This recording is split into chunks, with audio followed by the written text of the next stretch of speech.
Agree with you. That's absolutely right. I do want to bring in the aspect of prior lives as well. That affects what kind of healing you're willing to accept. Again, if you're reliving some prior life, and I don't know what this sounds like on the other end, but it's quite loud here. We've got a leaf blower machine right out my door. But people are stemming back, their healing and their acceptance of their own healing is going to be based upon their prior life experiences and whether or not they want to re-experience something to learn something that they feel they haven't quite got a hold of. And therefore they come in with some disease or some interference in their physicality, and that will guide them in a certain direction. It's think of it kind of like a blinders on a horse. It's going to tunnel your vision towards a certain direction. If you have strengths, the idea in each life incarnating is not to, again, exhibit your former strengths, but to actually work on your weaknesses. And this is what a lot of people don't seem to realize is crucial and is going on here. And that's why if you judge people in this reality, you may have it all wrong. In other words, you may see somebody who's really emphasizing some character trait that you think is completely out of balance. But you have to remember that balance in a sort of eternal individual is not going to be visible. You're not going to be able to see what they're balancing, because they may have a balance from a prior life that they're bringing in with them, where they were out of balance, they spent a lot of energy on the female side, and this life they need to really emphasize the yang side of their character. And that does not mean that they are doing something necessarily wrong or out of balance for them. And of course all of this has to be tempered by how it affects the people around you and so on, and that's how karma gets generated. But this is an interesting subject, and it's actually quite fascinating, and I think when people get into the healing idea of it, the spiritual aspects are really paramount, and learning about things like multidimensional realities, prior lives, etc., is vital for healers to get involved in. And this is part of the reason why I distrust the medical establishment, the straight and narrow sort of consensus reality medical establishment, and basically don't go and frequent their offices, because I don't believe that they have the whole picture by any stretch.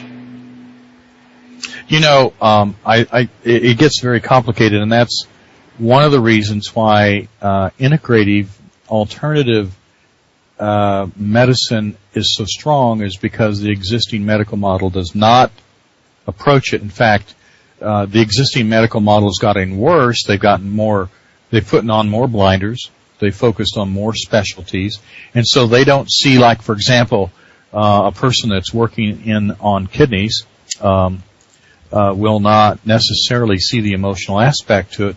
And for example, all of our emotions that you can come up and think about all have a physical connection. For example, if you're going to a urologist for a kidney problem and a kidney specialist, then the issue could be that you're just pissed off.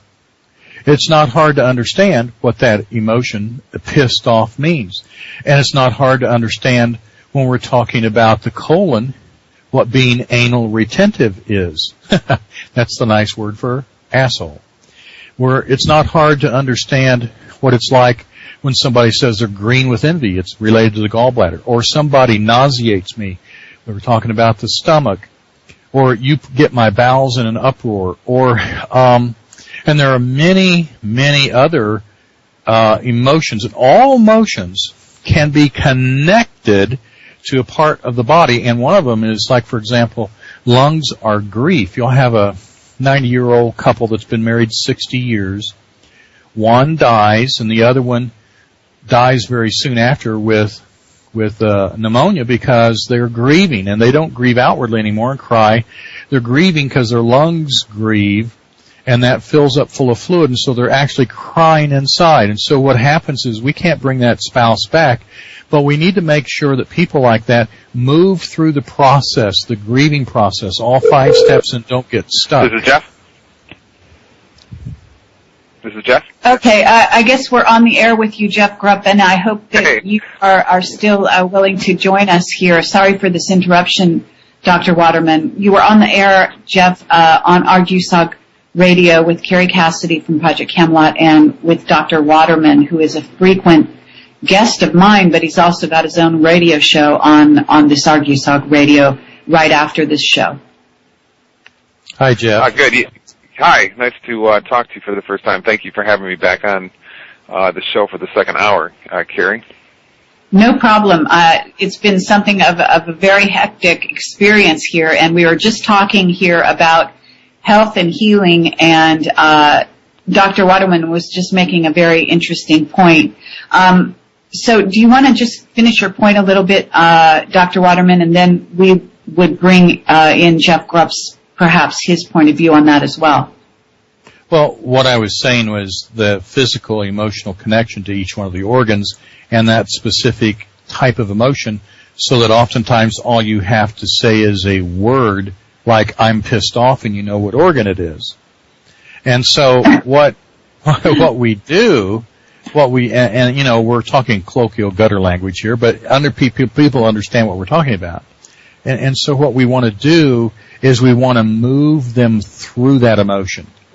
Emotions aren't right, they're not wrong, they're just there. So we just want to move them through that healing process. And so oftentimes it has the existing medical model of drugs has nothing they can do for it. It has to be inside in a different level, a very different level of emotional moving.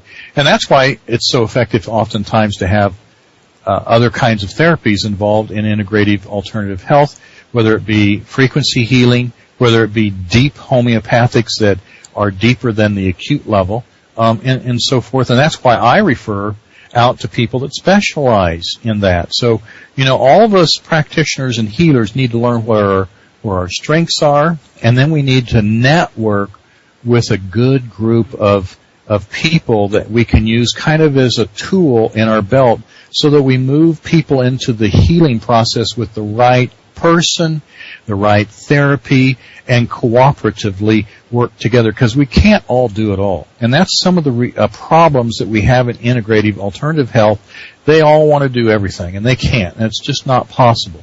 So we need to recognize our limit. We need to be able to find good practitioners to refer out to. And that's kind of where I was, where we were, Jeff, talking about that kind of association with physical and emotional.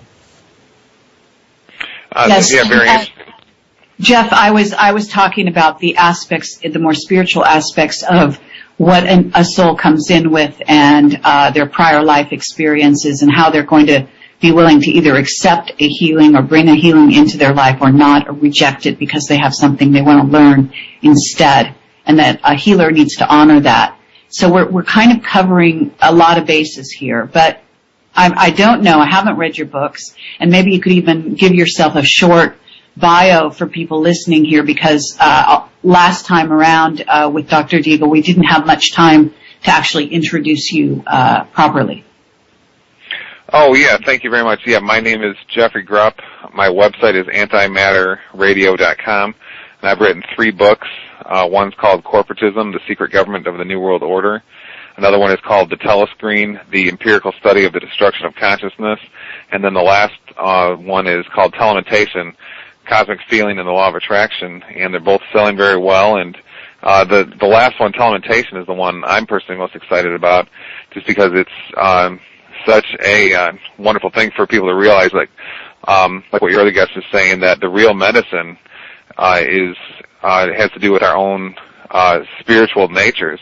We have to integrate our spirituality with, you know, herbal entities that we ingest, and various kinds of meditation or energy medicine and so forth. And this is the real medicine. The big pharmaceutical companies and the orthodox medicine, they don't have any cures for really anything that I can think of in the last 50 years. And sometimes people say, oh no, the polio vaccine was a cure. Well, that was over 50 years ago, and I don't think it was even a cure anyways because they changed the definition of polio right when that vaccine came out, so it made it look like fewer people had polio all of a sudden.